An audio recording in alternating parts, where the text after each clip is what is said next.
अस्सलाम वालेकुम। अब 5 लेसन कंप्लीट होने के बाद हम देखेंगे लेसन नंबर 6 जो कि फ्यूचर कंटिन्यूअस। अब यहाँ तक कि simple tense, present simple, past simple और future simple, present indefinite, past और फ्यूचर इंडिफिनाइट। इसके बाद कंटिन्यूअस की जो सीरीज़ थी, प्रेजेंट कंटिन्यूअस, फिर उसके बाद पास्ट कंटिन्यूअस, अब फ्यूचर कंटिन्यूअस जो कि प्रोग्रेसिव टेंस भी कहा जाता है, जिसकी तीसरी टाइप कंटिन्यूअस की तीसरी है फ्यूचर कंटिन्यूअस। अब इसके अंदर भी वही रूल, ऐसे काम को बयान करेंगे जो आने वाले वक्त में जारी हो। जैसे कि कुछ वक्त के बाद एक काम जारी है, जैसे कि मैं कल इंग्लिश पढ़ा रहा हूँगा, ये कल की बात है और कल में जो जारी है उसकी बात कर रहा हूँ। मैं काम कर रहा हूँगा, मैं स्कूल जा रहा हूँ। कोई बच्चे की बात लेंगे तो स्कूल जा रहा होगा, मैं स्कूल जा रही होंगी लेडीज़ के लिए। उसके बाद ये फिर पहचान, कर रहा होगा आय के लिए, कर रहा होगा, कर रही होगी और कर रहे होंगे, ये इसकी पहचान है। अब इसका फॉर्मूला देखने, फॉर्मूला हम अपना सब्जेक्ट,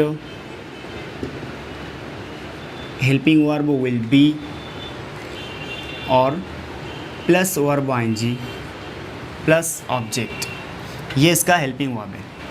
अब कंटिन्यूअस फ्यूचर में तो उसके लिए विल बी, दो हेल्पिंग वर्ब साथ में लगते हैं। अब सब्जेक्ट अपना compulsory I, you, he, she, we और दे, ये सब्जेक्ट अपना कंपलसरी है। अब जो विल बी हेल्पिंग वर्ब है वो है फ्यूचर सिंपल का विल बी। अब आई विल बी सेंटेंस के साथ में बनाता हूँ कि आई विल बी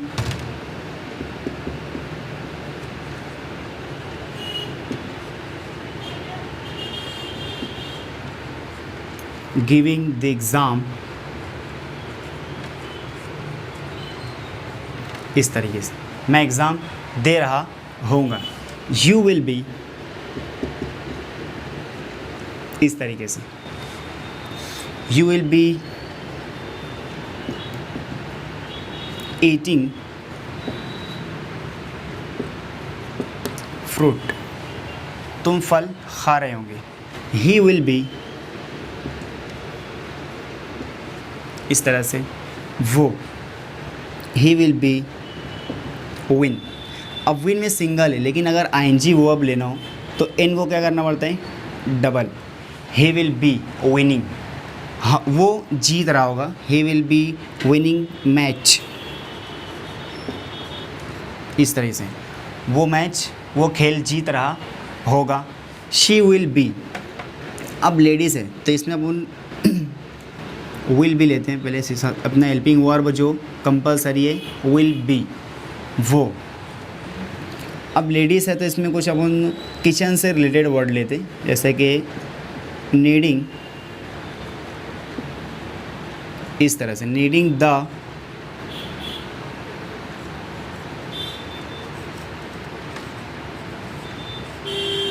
डो, नीड मतलब गूंदना, she will be kneading the dough, वो आटा गूंद रही होगी, इस तरीके से। उसके बाद वी विल बी, इस तरह। अब नहाने के लिए तो उसके लिए रहना टेकिंग बाथ, इस तरह से we will be taking bath, हम नहा रहे होंगे। दे विल बी,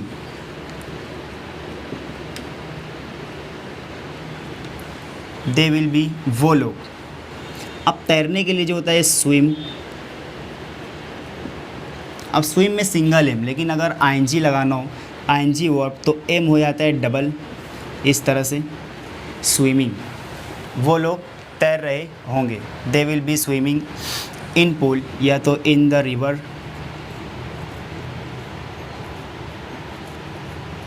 वो लोग नदी में तैर रहे होंगे। तो ये अपना वो अफर्मेटिव सेंटेंस। अब इसके बाद देखना है नेगेटिव। मैं नेगेटिव के 2 सेंटेंस लिखता हूँ और इंट्रोगेटिव के 2। उसके बाद अपनी जो 7 लाइन कंपलसरी है वो देखना रहेगा। अब नेगेटिव में मैं एक सब्जेक्ट लेता हूँ यू और विल, नेगेटिव है तो नॉट, बी। जब 2 हेल्पिंग वर्ब बताएं, जैसे कि फ्यूचर सिंपल में 2 हेल्पिंग वर्ब का इस्तेमाल है, तो उसके लिए विल और बी इसके बीच में लगाना रहेगा नॉट, अगर नेगेटिव सेंटेंस बनाने तो। यू विल नॉट बी, तुम नहीं कर रहे होंगे, यू विल नॉट बी। मैं एक वर्ब लेता हूँ गोइंग टू मुंबई, तुम मुंबई नहीं जा रहे होंगे, ये एकदम नॉर्मल सेंटेंस। उसके बाद एक नाम से लेता हूँ मैं, जैसे कि जावेद विल नॉट बी, इस तरह से।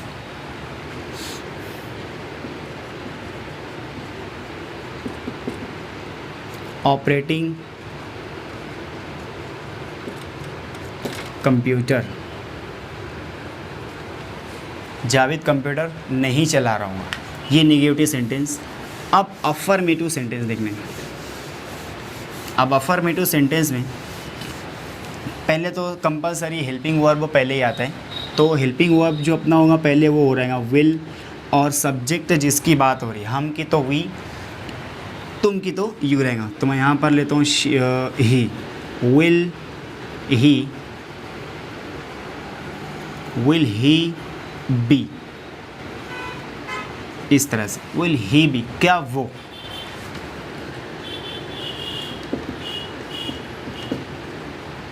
थिंकिंग, क्या वो सोच रहा हूँ। Will he be about future, इस तरह से, क्या वो मुस्तकबिल के बारे में सोच रहा होगा, क्वेश्चन मार्क, इस तरीके से, क्या वो मुस्तकबिल के बारे में सोच रहा होगा। ये हुआ इंट्रोगेटिव सेंटेंस। मैं इसके अंदर एक सेंटेंस और लेता हूँ, विल वी बी, क्या हम रन। अब इसमें डबल इन लेंगे, अगर आईएनजी लगाना हो तो, सिंगल इन होता है रन में, लेकिन अगर आईएनजी लगाना हो तो एन को डबल करना होता है। Will we be running on the road, question mark, इस तरह से, क्या हम सड़क पर दौड़ रहे होंगे। तो ये हुआ अपना अफर्मेटिव, और ये नेगेटिव, और इससे पहले ये इंट्रोगेटिव, और इससे पहले नेगेटिव, और उससे पहले जो लिखे थे वो अफर्मेटिव सेंटेंस। अब इसके अंदर जो 7 लाइन रहेगी वो देख लेते हैं अपन। मैं इसको यहाँ से मिला देता हूँ। अब जो 7 लाइन का रूल कंपलसरी अपने पहले सबसे पहले व्हाट लेना है।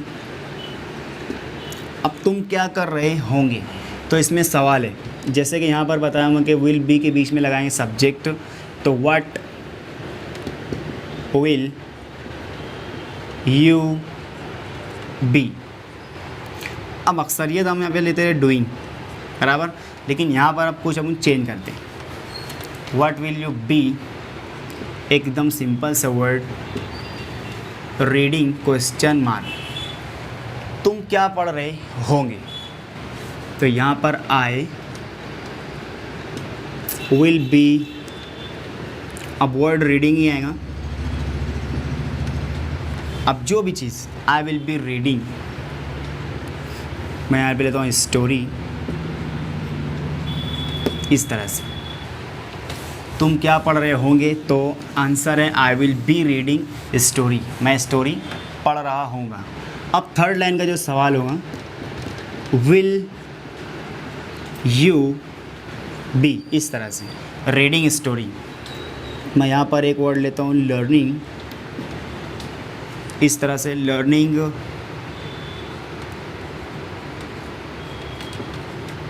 इंग्लिश क्वेश्चन मार्क, क्या तुम इंग्लिश सीख रहे होंगे। तो इसका आंसर देना है नो, आई विल। अब यहाँ पर नॉट का इस्तेमाल होगा, राइट, पहले सब्जेक्ट, फिर विल, फिर not, be, I will not be learning English, इस तरह से, मैं इंग्लिश नहीं सीख रहा हूँगा। अब जो अपना आंसर करेक्ट है उसको नीचे लिखना है, I will be reading story, इस तरह से। तो I hope you will understand you तो I will be reading story, मैं कहानी पढ़ रहा होऊंगा। अब जो 6 लाइन होगी वो इस तरह से, will you be reading story, तो आंसर होगा yes I will be reading story, जी हाँ मैं कहानी पढ़ रहा होऊंगा। तो अपने लेसन नंबर 6 का जो सिलेबस था वो फ्यूचर कंटिन्यूअस, मतलब यहाँ से अपना present simple, past, future, simple की 3 टाइप और कंटिन्यूअस की 3 टाइप होती है यहाँ पे कंप्लीट। अब इसके अलावा जो सिलेबस, जो छोटे मोटे नॉर्मली सिलेबस होते हैं, जो इनसे ये सब टेंस से रिलेटेड है, इंशाल्लाह हम अगले सिलेबस में उस चीज़ को देखेंगे। लेकिन मैं इसके अंदर एक चीज़ मैं आपको लेकर चलता हूँ, जो इसको मैं मिटाने के बाद बताता हूँ, जो कि फॉर के लिए। अब सेंटेंस बनाने का तरीका समझ में आ गया होगा, लेकिन 6 टेंस के अंदर इंग्लिश बोलना मुश्किल नहीं है।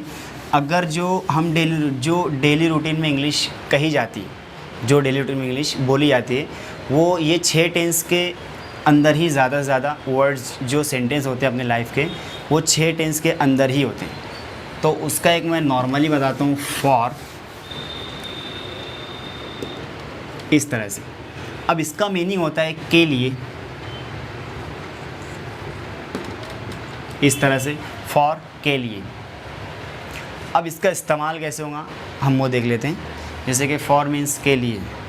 अब कुछ लोग जैसे बोलते हैं मैं स्कूल जाता हूँ पढ़ने के लिए, मैं कंप्यूटर क्लास जाता हूँ कंप्यूटर सीखने के लिए, इस तरह जो सिलेबस होते हैं। तो हम इसके अंदर वो एक लेते हैं। अब कुछ इसके अंदर चेंजिंग भी आती है, जैसे कि फॉर मी मीन्स मुझे, मुझको, मुझसे, इसका ये मीनिंग होगा। और फॉर का मीनिंग है के लिए। लेकिन अगर फॉर मी एक साथ लग जाए तो मीनिंग क्या होगा? अगर इस तरह से फॉर यू लग जाए तो मीनिंग क्या होगा? फॉर हिम हो तो क्या हो मीनिंग होगा? फॉर हर होगा तो मीनिंग क्या होगा? ये चीज़। तो फॉर मी मीन्स मेरे लिए, फॉर यू तुम्हारे लिए, फॉर हिम उसके लिए, और फॉर हर उसके लिए। फॉर हिम ये लड़के के लिए, मतलब मेल, ऐसा हम इसको कॉस में इस तरह लिख सकते हैं, मेल। और ये रहेगा फीमेल, फॉर हर, फीमेल, लड़की के लिए। अब एक होगा फॉर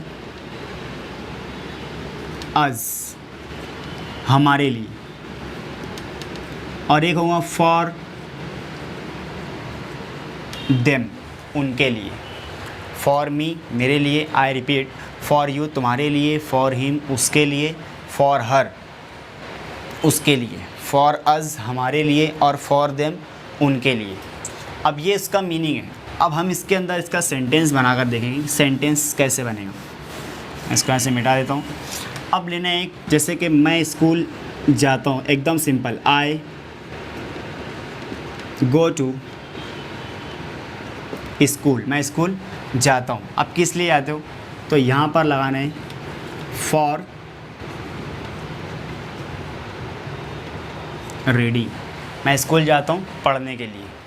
अब फॉर एक प्रीपोजिशन है, अगर उसके बाद वर्ब लगे तो वर्ब के अंदर आईएनजी लगाना कंपलसरी है, अगर इससे पहले का वर्ब कंटिन्यूअस है या नहीं भी।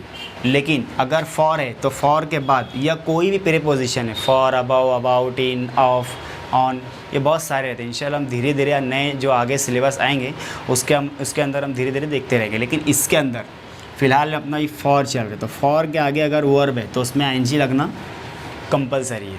तो first sentence for I go to school for reading, मैं स्कूल जाता हूँ पढ़ने के लिए। अब एक फ्यूचर सिंपल, यू विल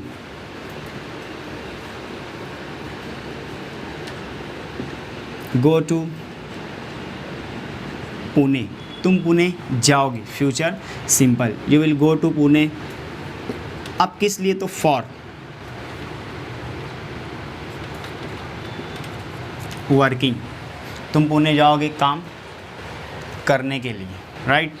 उसके बाद एक सेंटेंस में लेता हूँ, ही इज़ वर्किंग, वो काम कर रहा है। अब किस लिए कर रहे हैं? फॉर मनी, वो काम कर रहे हैं पैसे के लिए।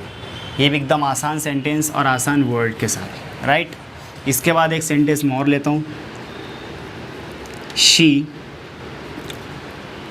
इसके अंदर ये मैं कंटिन्यूअस में डाल देता हूँ, शी इज़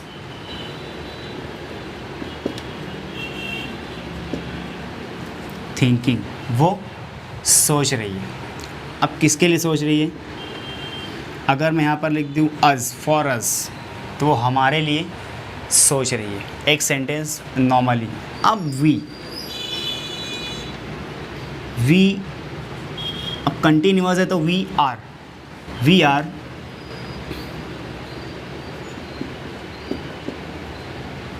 राइटिंग, हमारा syllabus English, we are writing English, हम इंग्लिश लिख रहे हैं। अब किस लिए लिख रहे हैं? जैसे कि सीखने के लिए, तो मैं लिखता हूँ फॉर लर्निंग, सीखने के लिए हम इंग्लिश लिख रहे हैं, सीखने के लिए। तो इतने सेंटेंस होते हैं अब यहाँ पे कंप्लीट। तो आई होप कि आपको फॉर, जो प्रेपोजिशन है फॉर के लिए, इसका इस्तेमाल कैसा होता है यहाँ पर आपको समझ नहीं होगा। अब यहाँ पे अपने ये सेंटेंस और ये सिलेबस होता है कंप्लीट। आई होप कि हमारी वीडियो आपको पसंद आई होगी, और इसी तरह हमारे चैनल को लाइक करें, सब्सक्राइब करें और फ्रेंड्स में शेयर करें। अल्लाह हाफ़िज़।